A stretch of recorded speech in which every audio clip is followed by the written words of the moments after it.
ഒരുപാട് സ്വലാത്തുകൾ ചൊല്ലി ഞാൻ തങ്ങളെ, എന്നെ മറന്നിടല്ലേ. ഒരു വട്ടമെങ്കിലും തങ്ങളെ കണ്ടില്ലേലി പാപി ദുനിയാവിൽ ഹതഭാഗ്യനായിടില്ലേ. പലരുടെ കിനാവിലും മാറ്റലൂരു വന്നില്ലേ. പാപി ഞാൻ പലരാവും കൊതിയോടെ ഇരുന്നില്ലേ.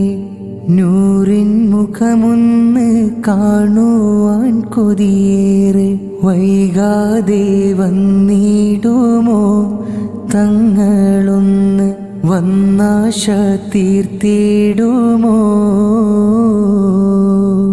എത്ര രാവുകൾ ഞാൻ കാത്തിരിക്കണം തങ്ങളെൻ്റെ കിനാവിൽ വരാൻ. ഈ പാപി ഞാൻ എത്ര ദിനമെണ്ണി കാത്തിരുന്നു പോ മുത്തോരെ കണ്ടിടുവാൻ.